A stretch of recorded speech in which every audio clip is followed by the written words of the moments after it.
Ladies and gentlemen, good day and welcome to Syngine International's second quarter FY2025 financial results conference call.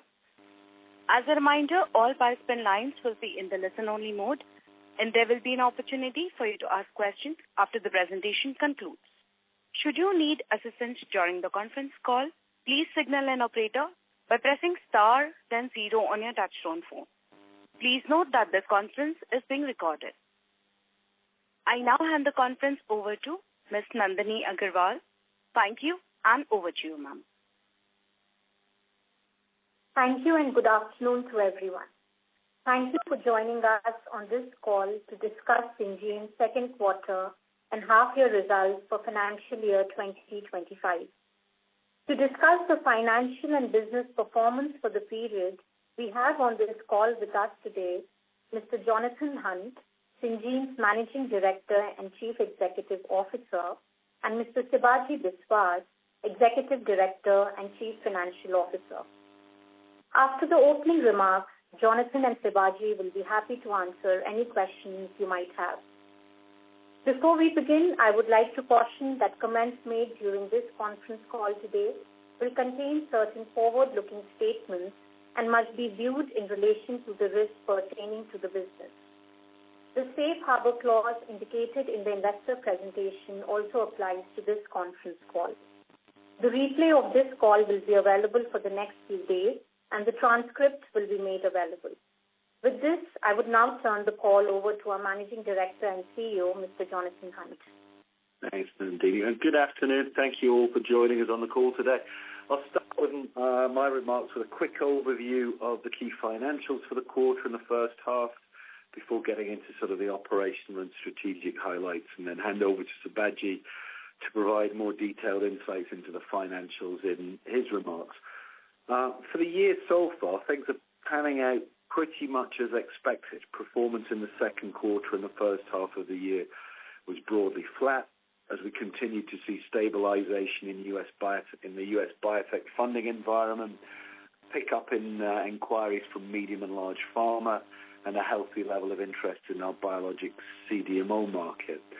So while there are early signs of stabilization, some signs of improvement in the early stage discovery market, I think it's a bit too soon to declare victory, so we'll have to wait and watch that for a little bit longer. Revenue from operations for the quarter was 891 crore rupees. It's down 2%. That's about minus 3% in constant currency or US dollar terms.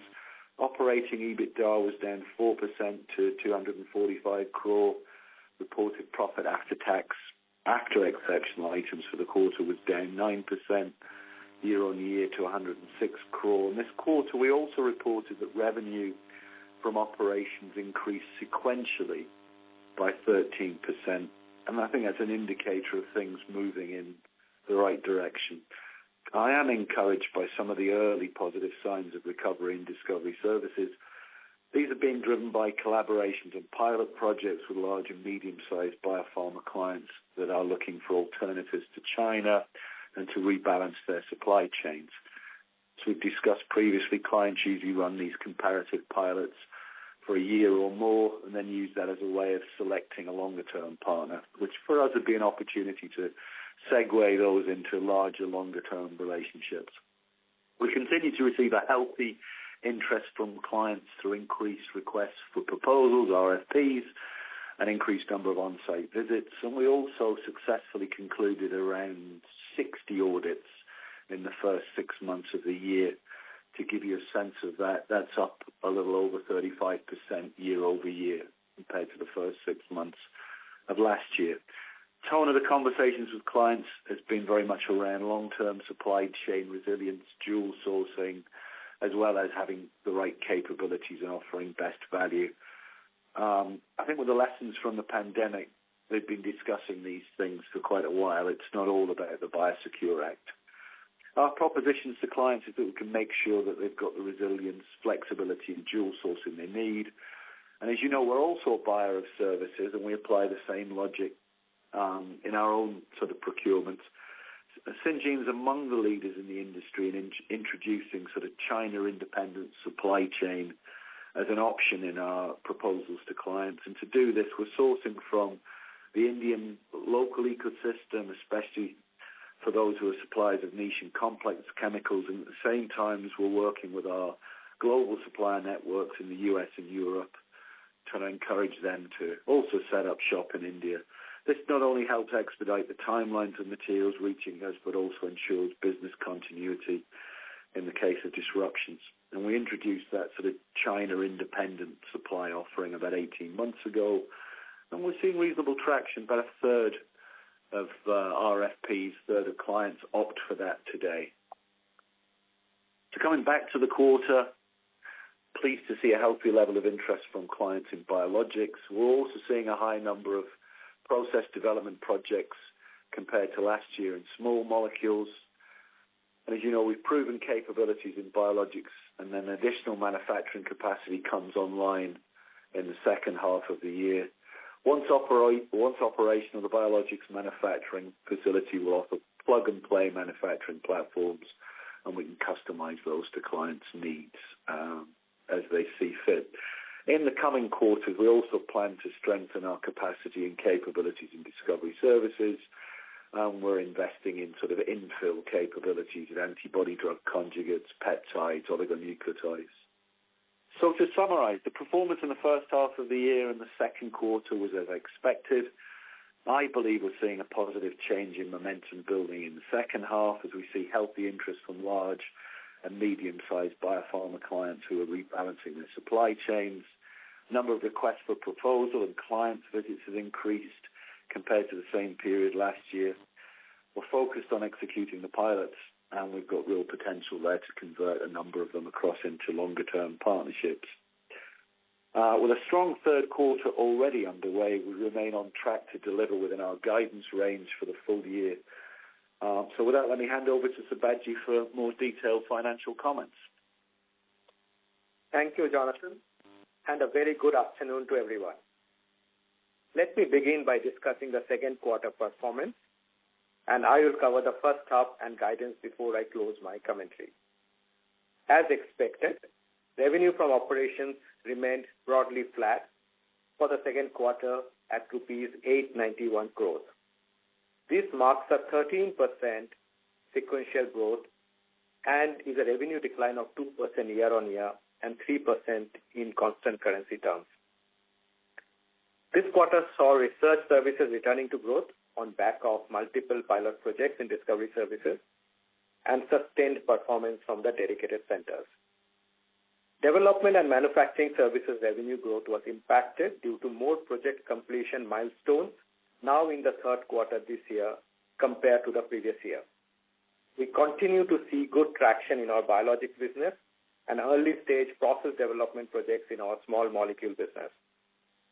Our delivery of both the early-stage projects and the pilot projects has been strong, creating thereby a solid foundation for the future growth. With improving sequential revenues, operating EBITDA margin came in at 27.5% for the quarter compared to 22% in the first quarter and broadly in range compared to the previous year. On the cost front, raw material costs decreased by 11% year-on-year due to shift in the revenue mix towards discovery services, which has a lower raw material cost as a percentage of revenue. Similarly, the early-stage process development projects in the small molecule CDMO business has a lower raw material to revenue ratio, which helps the raw material cost line. We expect the long-term raw material cost to be around 28% of revenue. While our headcount tracked business volumes and did not grow versus the previous year, our staff costs increased by 12% year-on-year, driven by the annual salary increase and recruitment of new employees in the skill areas needed to build capabilities in the business. Other direct costs, mainly power and utilities, decreased by 12% year-on-year due to increase in captive green energy consumption compared with the previous year. Notably, in the second quarter, 96% of our total energy consumption was from renewable sources, in line with our focus on ESG and green initiatives. Other operating costs increased by 16% year-on-year due to maintenance and upkeep of expanded facilities and infrastructure. We continue with our investments in digitization and automation, which we believe are essential for higher efficiency in our business. EBIT from operations was at rupees 134 crores, lower year-on-year as depreciation increased to rupees 111 crores from rupees 105 crores last year. The effective tax rate for the quarter was 22.7%, similar to the same quarter last year. We expect the effective tax rate for the full year to be around 22 to 23%. PAT before exceptional items decreased by 13% year-on-year. Accounting for exceptional items in the second quarter last year relating to transaction costs associated with the acquisition of biologics facility, reported PAT after exceptional items was down by 9%. We continue to invest in capacity and capabilities to drive future growth. Our total capex spend for the quarter was $12 million, with large share of the capex allocated to research services, particularly the dedicated centers, expanding our facilities in Hyderabad and adding new capabilities. In biologics, a significant portion went towards upgrading the biologics facility acquired last year, which remains on track to start operations in the second half of the current financial year. We continue to maintain a strong balance sheet, and after meeting our capex for the quarter, we have gross cash balance of rupees 1,000 crores and a net cash of rupees 865 crores as of September 2024. Our first half performance was also broadly in line with our guidance. The movements are very similar to as explained for the second quarter of the financial year. Revenue from operations declined by 2% year-on-year. Raw material cost was down by 4%, and staff costs increased by 11%. Our direct costs declined by 10%, again driven by increased green energy consumption and energy efficiency measures. Other operating expenses increased by 10% as we continue to invest in expansion of facilities and capabilities, including automation and digital transformation across our scientific and enterprise functions. Operating EBITDA margins stood at 25% for the first half compared to 27% last year, primarily due to lower revenue and increased operational costs as explained before. PAT before exceptional items declined by 25%, while PAT after exceptional item was down 13%, reflecting an insurance claim received in the first quarter. Finally, let me say a few words about guidance.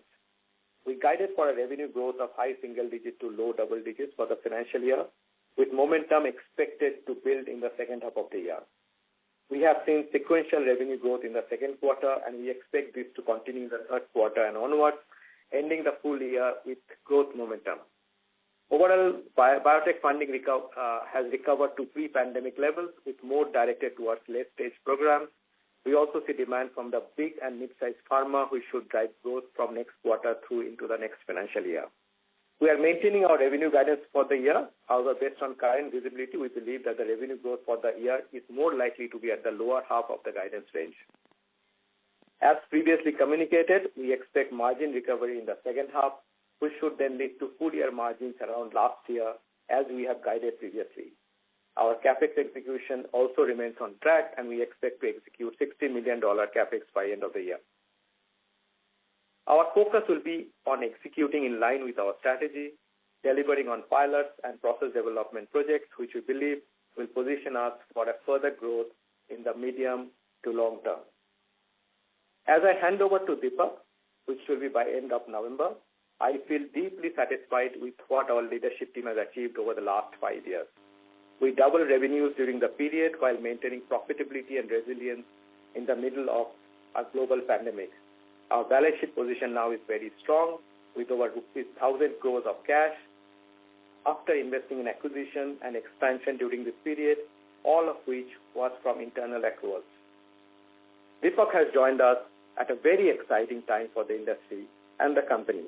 I think he has both the depth of experience and the skills to steer the finance function of the company, and from here on, he is a valuable addition to the Syngine leadership team. Deepak is with us, and now I hand over to Deepak for his introductory comments. Over to you, Deepak. Thank you, Sibaji. As we know, Syngine is a leader in research, development, and manufacturing services, serving companies working at the forefront of human and animal health in the world. I'm just delighted to be a part of this organization and the sector. I've now had the benefit of working alongside Sibaji for over a month, and I'm already feeling well integrated into the company. I look forward to being a part of the leadership team in this very exciting times for the company and the industry. Thank you.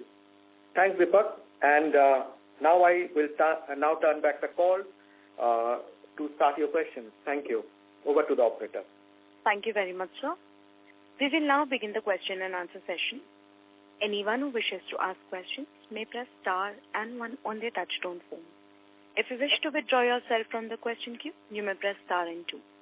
Participants are requested to use only handsets while asking a question. Ladies and gentlemen, we will wait for a moment while the question queue assembles.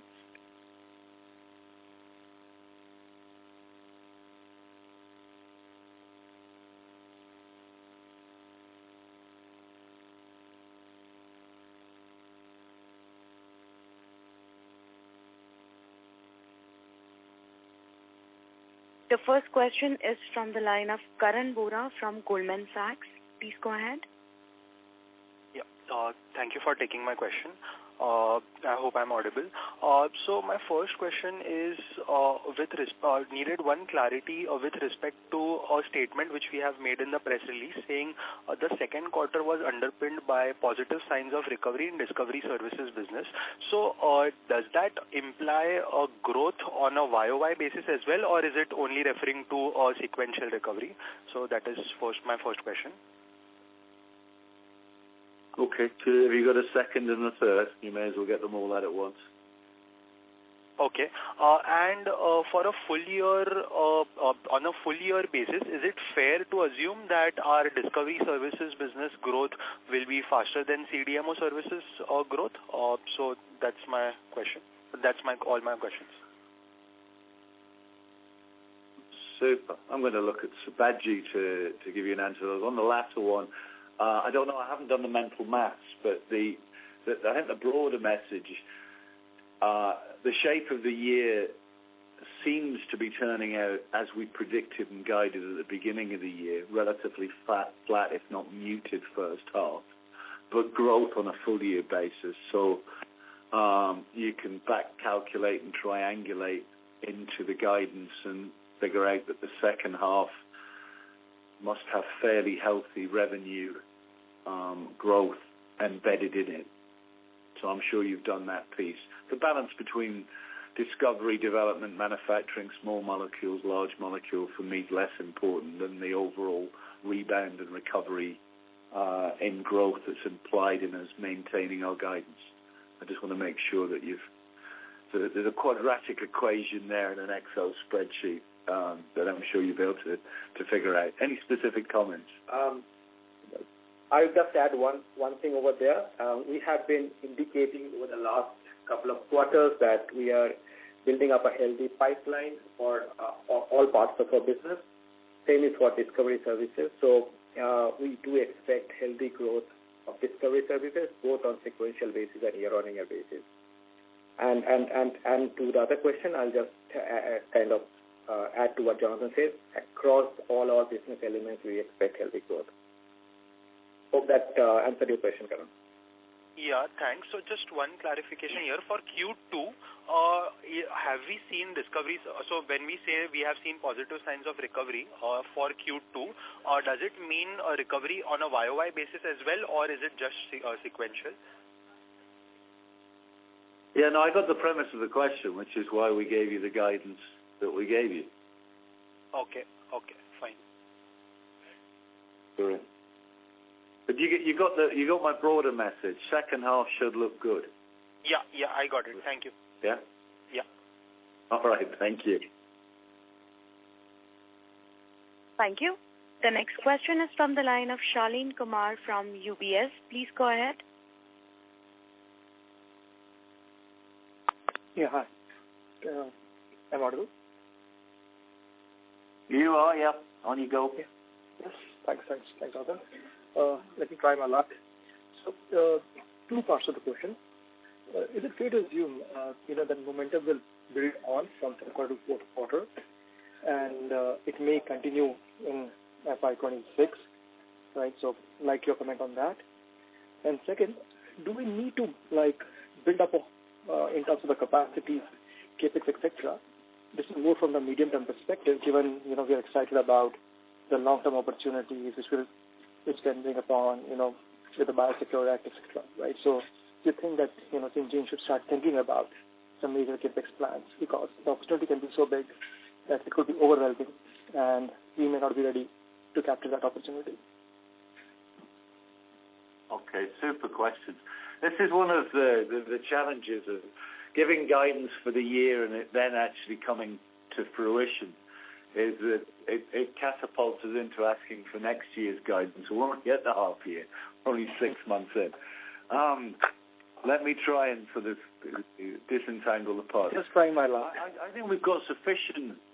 Yeah, no, I know, but I'm happy to make it a conversation. I think we've got sufficient headroom for growth in the business in terms of capacity, infrastructure, and people. We've got more in biologics coming online in the second half. So I don't expect this year or next, let me put it this way, the restraints or ceiling on growth is going to be us bumping our head on a capacity limit. So from that point of view, it's much more around client demand, sales execution, service delivery, and delivering on our promises to our clients. We're not held back by a capacity constraint. Does that in the spirit of your question? Yes, in a near term, I understand that. If I can extend it a bit then, are there any areas that you're able to identify that you would like to build upon? Again, this is more of a long term, seeing that how the opportunities will come up. When you say long term, how long term? Yeah, okay. Let's say medium to long term. And when I say medium to long term, it's beyond what you have answered to me right now. Right. So let's say beyond this. And literally, help me understand the premise of your question. When you say medium to long term, are you talking a year, 3 years, 5 years, 10 years? Yeah. Let me clarify. So what I mean is, let's say this and next year, beyond this and next year, what you have answered. Right. So this and next year, beyond this year. Beyond next year is not long term. It's a blink of an eye. Yeah. Okay. Yeah. So that's the reason I corrected myself. I'm actually trying to be helpful. Let me take a step back. Why I'm trying to be helpful. So one of the sectoral trends that lots of the investment community and the industry is looking at is China plus one, geopolitical sort of rebalancing of supply chains. Even if you take the premise of, say, the Biosecure Act, which has a implementation deadline of 2032, work out how many years it is between now and 2032. That seems like almost, infinite amount of time from a capital markets point of view. Operationally, if you're managing a manufacturing supply chain in a large pharma company, that's not a long amount of time at all. A couple of years to decide what your sourcing strategy is, a couple of years to do a tech transfer and build and scale. You're there really quite quickly. So that's why I was pushing a bit on what do you mean by medium and long term. So thank you. I think we've got more than enough capacity for this year and next. Yes. But I'm hesitant to give you long-term guidance at the minute. No. So okay. I didn't get a chance to complete the question. So let's leave aside the timeline. So what I meant, or what I intended to ask you is, are there any gaps in terms of the capability which you probably need to build upon, given this opportunity coming in? And it could be organic/inorganic as well, right? Probably, but again, that's just because we're a growing business. If I look over the last decade, even at Syngine, we have expanded and grown and deepened our capabilities. We've moved into new areas of science as we've seen market demand. We've got quite a good track record, actually, of building new scientific capabilities. So I think it's an almost certainty you'll continue to see us do that. I try and give you some directional hints on where I see the market demand emerging. ADC, these oligonucleotides, peptides being two or three of those. But we've got decent capability already. clearly we have a positive outlook on large molecule CDMO development and manufacturing, which is why we did the acquisition last year and we're bringing it online this year. I think that's quite a lot, as well as seeing good growth across the rest of the business. Okay, fair enough. That's it from my side. Thank you so much, and best of luck for second half. Thank you. Thank you. We'll take the next question from the line of Sudarshan Padmanabhan from JM Financial PMS. Please go ahead. Yes, thank you for taking my question. So my question is to understand a little bit more deeper, in terms of the nature of the incremental inquiry that you're getting. I want to understand a little bit more on this primarily because if I look at the last 5-year trajectory for us, we have done so much in terms of not only, bringing capacity, but also capabilities. Right? If you look at it, right from peptides to nucleotides, etc. So I would like to understand, today when we are, getting inbound requests from clients, whether it is, Biosecure Act, which is mooting the change, or even a Europe Plus One story, whether that capabilities are something that is, getting tested today with the clients. And, how do you see traction moving, say in the next 2 to 3 years? Gosh, Subhaji, I don't know if I'm not sure I get the premise of the question. We're seeing the nature of the inquiries just aligned to what our business structure is. So I'm seeing a step up in discovery, development, manufacturing, large molecules, small molecules. It's across the full range. Sure. But what I'm trying to understand here is, Sorry, there's a lot of do go ahead. It's quite noisy, so it's difficult to hear you. But if you're not on a handset, if you could pick up, that would help. And then reset. What is it you're really trying to get to? So can you hear me? Yeah. Am I audible? Much better. I would like to understand, the kind of, if I'm looking at, say, the last 5 years or, and the next 5 years, the investments that we have done towards the R&D capabilities and the, nature of projects which our client is giving us. So are we moving towards a much higher complexity chain in terms of, the synthesis and the delivery with our clients? So in a way, what I'm trying to understand is, are we becoming closer to the innovator in terms of partnering with them more and more? No, it is. But that's sort of the strategic history of Syngine laid out over 20, 30 years there. We are doing more complex integrated projects. We're also doing some not complex, non-integrated projects. There's nothing wrong with that. There's a market demand for want of a better phrase, point-and-shoot chemistry, point-and-shoot biology. And we're very happy to do that, do it well, and create value for our clients through it. But there's also a demand for more integrated and sophisticated work. That's symbiotic and sort of dovetails rather nicely traditionally with the biotechnology model of being people and asset light, heavy on ideas. They bring the capital and the idea. We bring the capability and the infrastructure. So that works quite well in that space. But we're also pretty good at simple things done well at scale, effectively and efficiently. And we're very happy to have both of those in our offering to our clients. Yeah, sure. And, just taking things forward from your previous commentary, we have also built huge capacity. Bangalore and the biologics capacity we have. Now that we are seeing a lot of orders coming in, can you...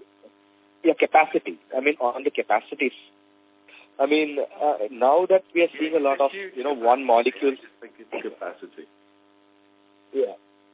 On the capacity side, now that we are seeing a lot of business coming in and, several molecules moving up the value chain, one, how do we see the utilization, say, in the next 2 to 3 years, and derivative of that? Should we see a new high in the margin, say, in the next couple of years? One is complexity. The second, driven by operating leverage. Okay. You're not going to be surprised that I may not give you a full and frank answer on that. It's the midpoint of the year. We set out guidance for the year, fairly directive that we think the second half is going to see a good improvement in revenue growth rates. You saw some operating margin improvement in the second quarter year over year. You're going to see more operating margin improvement, operating leverage in the second half. That's me prognosticating 6 months out, having drawn a picture. I am actually taking a little bit longer. If you can say about, say, FY26, FY27. Yeah, I'll do that at the full year results as we do every year. Sure. But I would assume that directionally, we should be positively surprised. That's fine. Your assumptions are yours. Sure. Okay, thanks a lot. I'll jump back. Sudarshan, just, to your point, it's a no-brainer that as capacity utilization increases, margin would increase. But we'll not stop doing what we are doing, right? We are always investing in future technologies, future platforms, future skills. And it has been our effort to kind of keep the margin within the range of what we are now guiding. So it will be a balance, but it's a combination of both. And you can model that out because we'll not pause further investment, further acceleration, further skill building. So the ultimate margin will come out as a combination of growth somewhere and investment somewhere else. Hope that clarifies well. Sure. Yeah. Thanks a lot. Thank you. Thank you. A request to all the participants to use their handset while asking questions for optimum audio quality in the conference. The next question is from the line of Tarang from Old Bridge Capital. Please go ahead. Hi, good afternoon. Couple of questions. One, Jonathan, in your opening comments, you said that the inquiry pickup that's coming your way, at the current point of time, it's for pilot processes, and you're not the only partner that your customer is working with. There are multiple pilots that the customer is running, and hopefully you all should be able to convert this. So the underlying question is, what is it that the partner really looks into, and how does the partner, compare, or what are the drivers for the partner to finally sway the decision in your favor or in favor of one of your peers? So that's one. The second is on your on your large molecules business. As you see utilizations ramping up for this business, say 2 years out or 3 years out, do you believe that this facility will be utilized fully by multiple contracts of small value, or do you think, more likely case of a single or a couple of customers really taking away the entire capacity? Just to try to get a sense on how this bio contract manufacturing business will emerge 2 to 3 years from now. Thank you. Okay, so I'll probably try and answer them in reverse order. No, I would expect it to be multi-use, multi-client in terms of the mix in the biologics business. But that just reflects the size of capacity that we've got there, and also the amount of space and headroom to scale it. I mean, we're going to bring Unit 3 online, but it's not fully built out. There's further space on the site, and there's infrastructure there to go for a second and even third wave of further capacity expansion over the long term. So it's a bit of it's a non-static frame that you've got to put around your question. The capacity can expand to meet the demand, and therefore you become circular in your logic. You end up with multi-clients, multi-product, I think is the strategy there.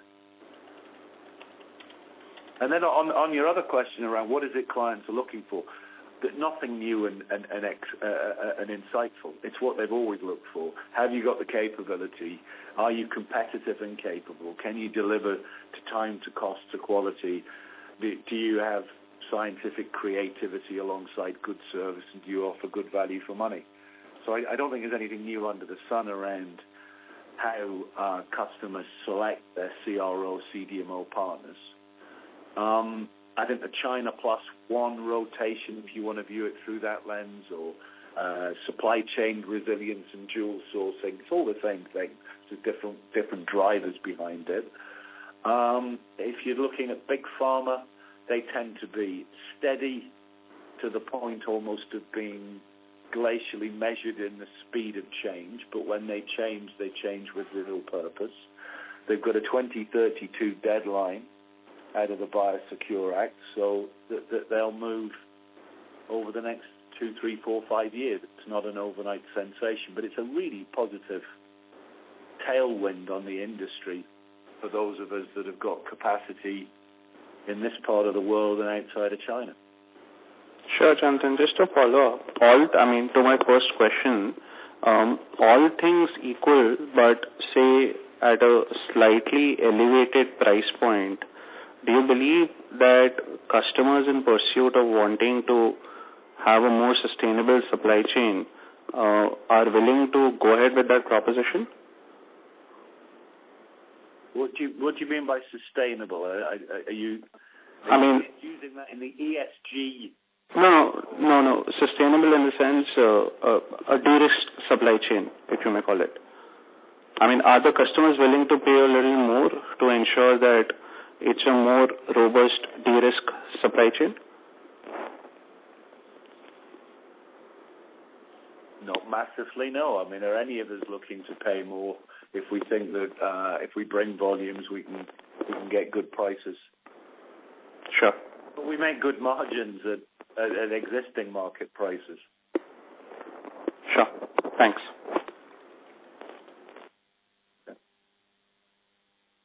Thank you. The next question is from the line of Tushar Manudhane from Motilal Oswal Financial Services. Please go ahead. Yeah, thanks for the opportunity. Am I audible? Yes, you are. Yes. Okay. Sir, with respect to the Stelis facility, just would like to understand, post-acquisition, where are we in terms of, let's say, in terms of the product development phase? Are we into the stage where we are getting exhibit batches for the customers, or we are still some away? Not really. We're still in the engineering, upgrading, kitting out, getting it ready to operationalize phase. Absolutely on track, maybe coming in a little bit early, coming into budget, if not a little bit under budget. Perfectly happy, but maybe our sort of prior comments didn't land. Since we bought it to today, we're looking to convert what was a plant designed to make vaccines into one set up to make antibodies, and that's the phase we're at the moment. Got you. So effectively, even the exhibit batch level, the commercial benefit would be like a quarter or two away. Is that a safe assumption? No, you're jumping ahead, assuming there's exhibition batches and production, and it's a revenue drive. It's a new capacity play. Brings us headroom for future growth. Oh, but by the time the facility would have been already showcased to the potential customers, right? So, any RFPs on that facility while we sort of re-engineer and make the facility ready for the customers? Yeah, I think that's a level of forensic detail that we've never shared. I roll all of that up into our annual guidance. I'll go back. Biologics demand in the market looks healthy. Our businesses perform well during the year. Strategically, we were starting to worry we were going to run out of capacity, which is why we were delighted to bring our organic capacity expansion forward by a number of years through acquiring the site from Stelis. We'll have to start calling it Syngine Unit 3 and not Stelis. They're getting a lot of free advertising from your questions. And we're bringing it up to our standards and retooling it from a vaccine plant to an antibody one. In terms of future outlook on sort of revenue potential, I'll roll it all up into the guidance we'll give you at the full year. Got it. And lastly, sure, this helps. And lastly, on the second half FY25 guidance, while the guidance as far as revenue growth is sort of maintained, just would like to understand what will drive this, whether it is discovery, development, or commercial. And it's not in terms of quantifying it, but if you could at least help in the pecking order. So, yes, no, and across all three. How about that? So, yes, you've understood us correctly. We expect there to be growth in the second half. Actually, it's going to be reasonably well balanced across all the aspects of our business. So, which means that at least the profitability. Sorry. Go ahead. So, which effectively means that the profitability growth would be much better compared to the revenue growth, right? Oh, what a super question. Given that it's Subhaji's last conference call, that one's going to him. So, Tushar, but instead of kind of making it a relative statement, if first half is 25%, and if we are saying that the overall year would be close to last year, which was 29%, automatically we are stating that, second half profitability would be pretty good, right? And that profitability would come from revenue growth happening across all businesses, which should then ideally flow down to profits after adjusted for the direct cost. So looking towards good second half, good growth, and good profitability. That's how I'll sum it up. Sure. And lastly, just one more, if I may. This related to Stelis facility, is that already captured in the P&L? Can you repeat the question? So operational cost related to Stelis facility, is that already captured in the P&L? So we go by the accounting standards. Any engineering cost directly attributed to the modification of the facility is capitalized, but otherwise operating costs for running a place like utility and all is in the P&L. Got it. So basically the employees and all are already onboarded, and so that cost is already in the P&L. I'll qualify that by saying that the operating employees costs are in the P&L, but there are some part of that which is directly attributed to the modification of the facility is capitalized. So when it becomes operational, the operating cost may go up from what it is currently in the P&L, but only to a certain extent, because large part of that is already in the P&L. Fair point, sir. Fair point. Thanks a lot for addressing the query. All right. Thank you. Thank you. Ladies and gentlemen, this will be the last question for today, which is from the line of Deval Shah from RBSA Investment Managers. Please go ahead. Yeah, hello. Good afternoon.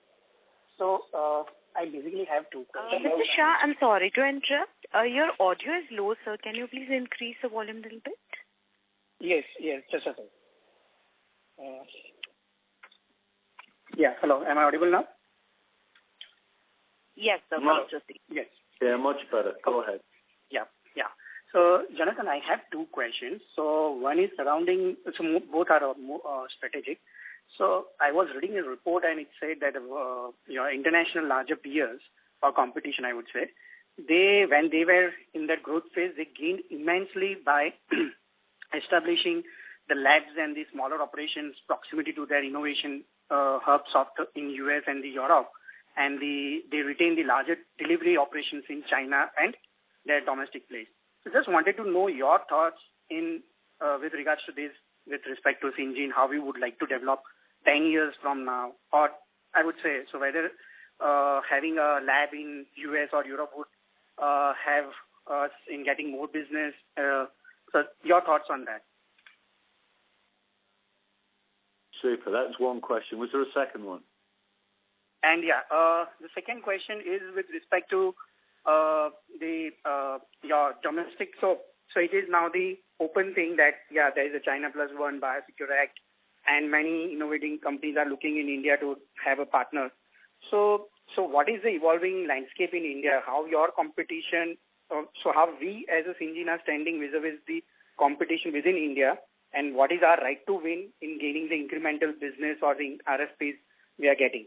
So that's the two questions. Oh, super. Good questions. The first one, I actually strategically, I'm open-minded on it.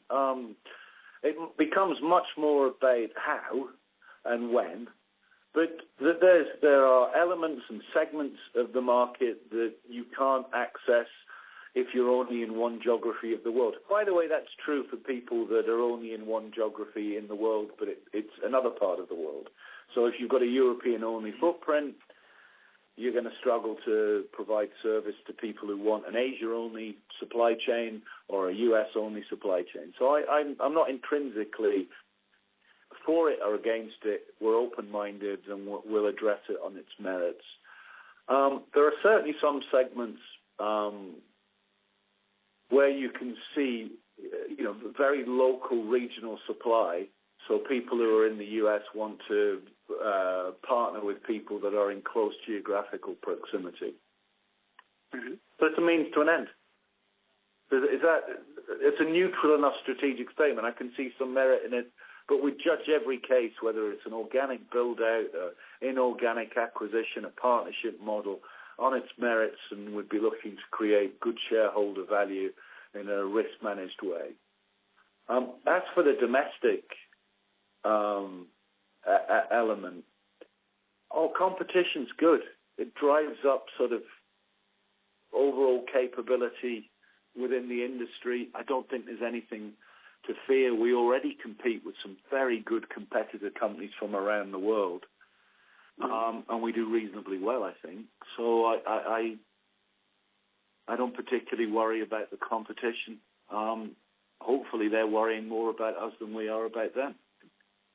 And there's a lot of private equity capital, on the hunt around the world on the China Plus One story. There are companies in adjacent sectors considering sort of pivoting towards, the CDMO part in particular. You see a number of generics companies considering it. It's different business. Different business means different rules of operating, different ways of doing it. They've got a lot to learn and figure out, but I don't mind competition, and I don't mind if it drives up standards for everybody.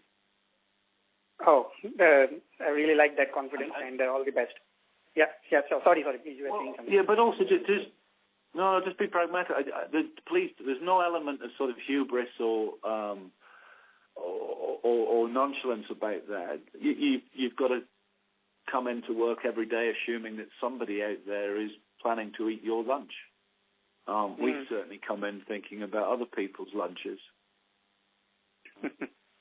Yeah, makes sense. Yeah, thank you, Jonathan. All the best. Thank you. Thank you. As that was the last question for today, I would now like to hand the conference over to Ms. Nandini Agarwal for closing comments. Over to you, ma'am. Yeah, actually, before we do that, I was going to dive in. It would be remiss of me not to publicly thank Sibaji for a fantastic innings.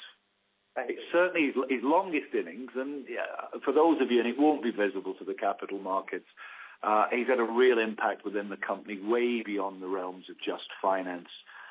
He's done an awful lot of good things to raise the standard of our supply chain and many other areas, and also has been a thought contributor in all of the discussions of the management team. I was asked earlier on a TV interview, what change was I looking forward as we segued from Sibaji to Deepak, and I gave an honest answer, which is I don't want to see very much change. Continued impact and excellence would be very much appreciated. So we've got to thank Sibaji as, you're not going yet. There's a couple more months of hard work before you go on to pastures new. And, of course, welcome Deepak. It's not his first rodeo, to use the cowboy expression. This is his third or fourth time out as a CFO, so I know he starts with a good understanding of what the role is, and he's only been here a month, so it feels more like an internal promotion than a new hire. So I thank you, Sibaji. Welcome, Deepak. And then the other comment from me, of course, is to wish everybody a happy Diwali. So with that, I'm going to look at you, Nandi. Anything you need to do in closing? Just thank you, everybody, for coming on today's call. Thank you, Sibaji, Deepak, Jonathan, for all the comments. And if you have any queries, please feel free to reach out to the IR team. We'll be happy to help. Thank you and have a good day. Thank you. Thank you, members of the management. Thank you. On behalf of Syngine International Limited, that concludes this conference. We thank you for joining us, and you may now disconnect your lines. Thank you.